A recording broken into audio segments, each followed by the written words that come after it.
अब दौड़ कर गया और नारायण के चरणों को पकड़कर कहा, नाथ आप क्यों आए हो ये तो बताओ। भगवान ने कहा, आपको मालूम नहीं, मैं लक्ष्मी को लेने आया हूं, पर लक्ष्मी को तो मैं अपने यहां रखना चाहता हूं नाथ, मैं इसको छोड़ नहीं सकता।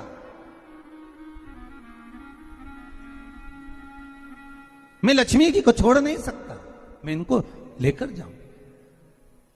किसान रोने लगा। तब भगवान नारायण ने धनतेरस की पूजन का महत्व समझाया। तब भगवान ने धनतेरस की पूजन का महत्व समझाया। सुनो किसान, मृत्यु लोक में रहने वाला मानव अगर धनवंतरी की पूजन करता है, धनतेरस के दिन कार्तिक महीने में पड़ने वाली सुंदर त्रयोदशी तिथि को जो धनवंतरी की पूजन करेगा, उसके घर से लक्ष्मी कभी बाहर नहीं जाएगी। नारायण जैसे बोले तो किसान तुरंत प्रसन्न हो गया। प्रभु प्रभु आप मुझे वो उपाय, आप मुझे वो पूजा का प्रयोग, आप मुझे वो महत्व उस धनवंतरी पूजन का, उस धनतेरस की पूजन का बता दीजिए, जिससे मेरा कल्याण हो जाए, जिससे मेरा उद्धार हो। भगवान विष्णु बोले, किसान सुनो, ये धनवंतरी मेरा ही एक अंश होता है। जैसे मेरे हाथ में शंख चक्र गदा पद्म सब धारण करा हुआ हूं, उसी तरह धनवंतरी का स्वरूप का यदि आप दर्शन करेंगे, आप धनवंतरी के चित्र का अगर दर्शन करेंगे, तो एक हाथ में उनके भी चक्र है, एक हाथ में उनके शंख है, एक हाथ में उनके औषधि है, एक हाथ में उन्हें अमृत का कलश है, और भगवान स्वयं नारायण का अंश प्रकट हो रहा है। बोल धनवंतरी भगवान की, धनवंतरी भगवान की। कहते हैं धनवंतरी भगवान का प्रागट्य जब हुआ था, तो भगवान शंकर ने धनवंतरी देव को देखकर कहा, वाह रे प्रभु वाह, क्या सुंदर स्वरूप धारण कर आए हो प्रभु। जब मेरे लिए विष लेकर आए थे तब एक आनंद दूसरा था, पर आज अमृत लेकर आए हो, उसका आनंद दूसरा है। बहुत अलग अलग बातें महाराज। शिव महापुराण की कथा कहती है, दो तरह की वाणी होती है, एक में आपने क्रोध कर दिया, अपशब्द कह दिया, ताना दे दिया, गालियां दे दी, और एक शब्द अमृत का मीठा बोल दिए, प्रेम की वाणी बोल दी, उसका एक आनंद दूसरा है, उसका एक संबोधन दूसरा है। एक विष लेकर आ रहा है, एक अमृत लेकर आ रहा है। शिव जी कहते हैं जो अमृत लेकर आ रहा है उसका आनंद ही दूसरा है, उसके चेहरे की चमक ही दूसरी है। भगवान विष्णु कहते हैं, सुनो किसान, मैं आपको धनवंतरी पूजन का विधान बताता हूं। भगवान कहते हैं, किसान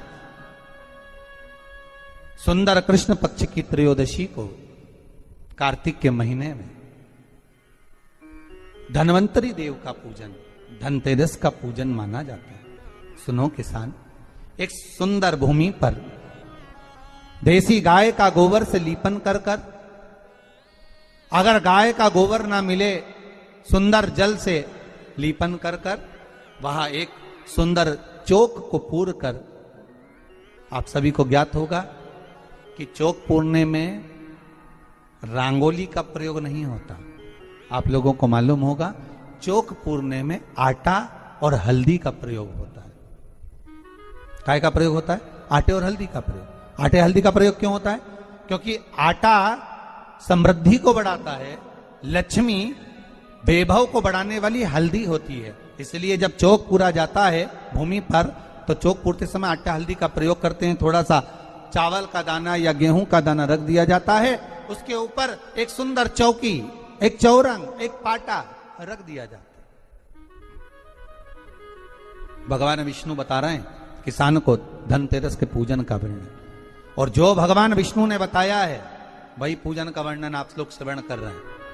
आज धनतेरस है, आज धनतेरस का प्रयोग कर पूजन करें, और शिव महापुराण के इस भाव को, विष्णु पुराण के इस भाव को, स्कंद पुराण के इस भाव को आप धारण करें, और जो विधान भगवान विष्णु बता रहे हैं उसके हिसाब से, उसके अनुसार आप लक्ष्मी का पूजन, धनतेरस का पूजन करें। चौकी लगाएं, चौरंग लगाएं, पाटा लगाएं, उस पाटे पर एक सुंदर लाल वस्त्र धारण करा दें, लाल वस्त्र बिछा दें। एक थाली लें, उस थाली पर कंकु से, रौली से, कुंकू से गिला कर स्वस्तिक का निर्माण कर दें। स्वस्तिक का निर्माण कर घर में अगर चांदी का सिक्का हो, अगर चांदी का सिक्का नहीं हो, चांदी का कॉइन नहीं हो, तो अपने घर का 1 का सिक्का, 2 का सिक्का, 5 का सिक्का, 10 का सिक्का, जो भी आपके घर में हो वो कॉइन ले लें महाराज, उसको थाली के अंदर रख दें स्वस्तिक के ऊपर। फिर उसका स्मरण करें, आटे के 7 दिए बनाएं, एक थाली में, एक प्लेट में रख लें, घी के दिए बनाएं और उसमें सुंदर बाती को लगा दें। ध्यान दीजिएगा, इसमें जो बाती लगेगी वो लंबी बाती लगेगी। लक्ष्मी जी की पूजन में जितनी भी बाती लगे वो लंबी लगे।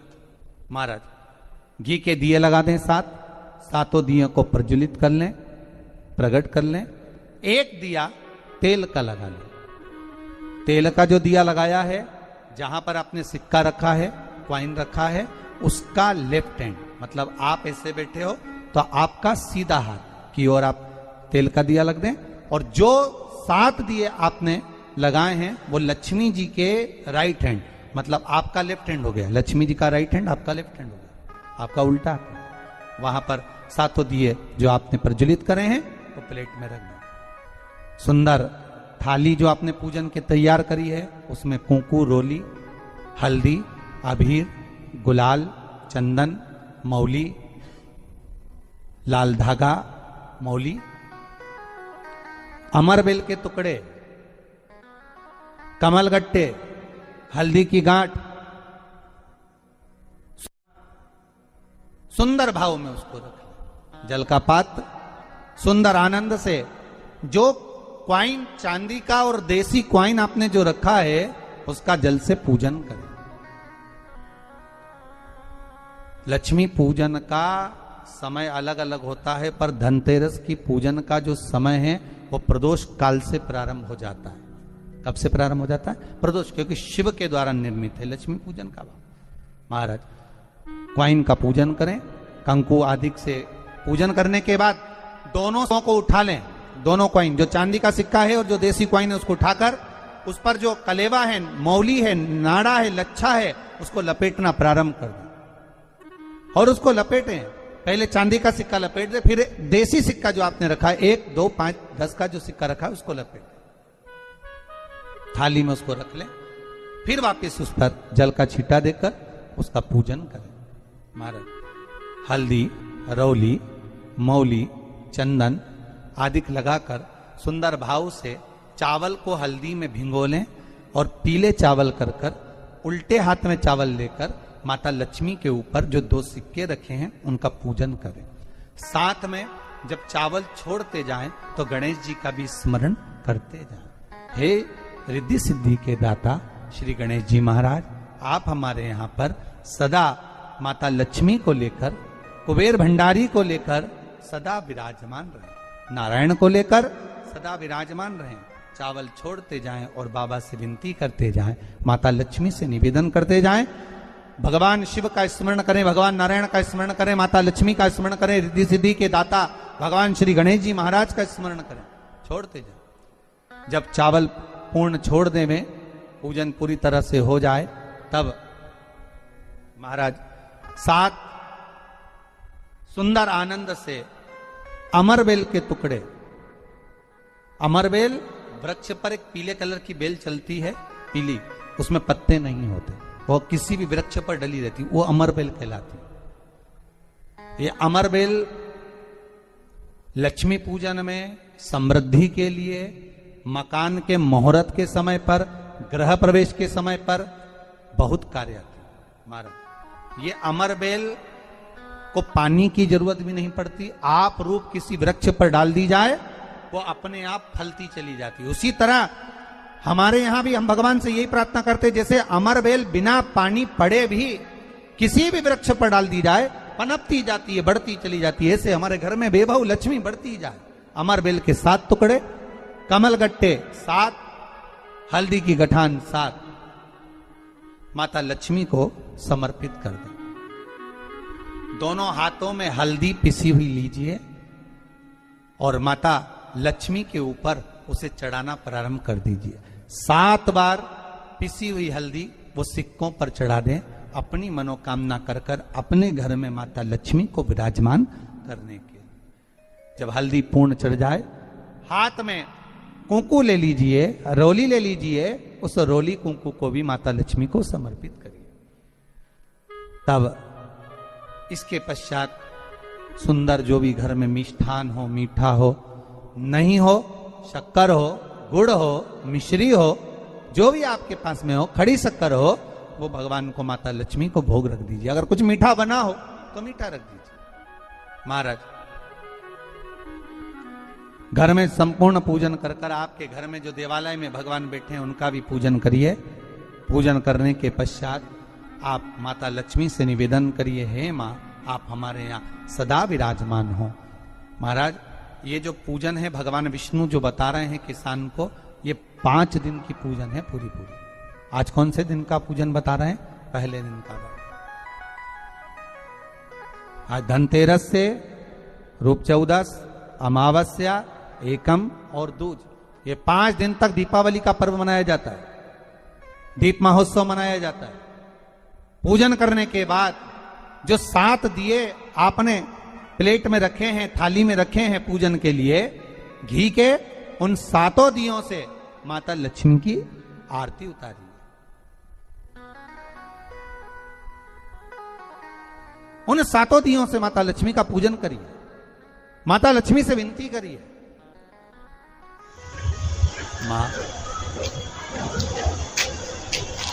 हम आपके पुत्र हैं, मां आप हमारे घर का रास्ता भूल गई हो, मां बहुत कष्ट है, बहुत दुखी है मां। पर भगवान शिव पर विश्वास कर कर, कुबेर भंडारी पर, कुबेरेश्वर महादेव पर विश्वास कर कर, भगवान नारायण के सुंदर प्रसंगों पर विश्वास कर कर, मां भगवान शंकर का अनुमोदन कर कर, हे मां आप हमारे घर में विराजमान हो, मां आप हमारे मार्ग को, हमारे घर को, हमारे घर के रास्ते को, हमारे घर के द्वार को आप भूल गई हो मां। हे बेबहु लक्ष्मी, हे धन लक्ष्मी, हे संतान लक्ष्मी, हे मां लक्ष्मी, हे धान्य लक्ष्मी, आप हमारे घर में विराजमान हो। 7 दीप जो प्रज्वलित करे हैं उससे माता की आरती उतारिए। फिर माता को झोली पसार कर प्रणाम कर कर भूमि पर नमन करो। जब झोली पसार कर प्रणाम करें, झोली को अपनी ओर गिरा लें और माता को नमन कर कर जो 7 दिए आपने लगाए हैं, उन 7 दिए को अलग अलग स्थान पर ले जाकर, जैसे घर के हॉल में, एक रसोई घर में, एक जहां पर आप लक्ष्मी रखते हो उस स्थान पर, एक घर के द्वार के पास में, एक तुलसी के क्यारे के पास में, ऐसे अलग अलग 7 स्थान पर उन दीप को रख दिया जाए। महाराज एक भगवान का जहां पूजन हुआ है, लक्ष्मी की जहां आराधना करिए, एक दीप वहां पर भी रखा जाए। जो तेल का दिया लग रहा है उसके पास में, फिर कहेंगे तेल का दिया माता लक्ष्मी के उल्टे हाथ पर और घी का दिया माता लक्ष्मी के सीधे हाथ। मतलब जो सिक्के आपने रखे हैं उस सिक्के का उल्टा हाथ तेल का, मतलब आपका सीधा हाथ होगा जहां तेल का दिया रखाएगा, और जहां आपका उल्टा हाथ होगा जहां पर घी का दिया लगा, वहां माता जी का सीधा हो गया, आपका उल्टा हो। माता का स्मरण, माता लक्ष्मी से निवेदन करिए, हे मां कृपा सागर, करुणा सागर मां आप भगवान विष्णु के साथ विराजमान हुए, आप भगवान नारायण के साथ में हमारे यहां सदा विराजमान हो मां, ऐसी कृपा कर दीजिए। महाराज मां से विनती कर कर बड़ा उत्साह, बड़ा उमंग, बड़ा आनंद रखना, ये भाव रखना घर में। भगवान विष्णु कहते हैं किसान से, हे किसान आपने अगर धन्वंतरी की पूजन करी है, धनतेरस की पूजन करी है, कोई वस्तु, कोई सामग्री अगर आप लेकर आए हो, कोई पात्र लेकर आए हो, कोई तांबे का पात्र लाए हो, जो भी वस्तु आप नहीं लेकर आए हो उसका भी पूजन उसी दिन कर लेना चाहिए।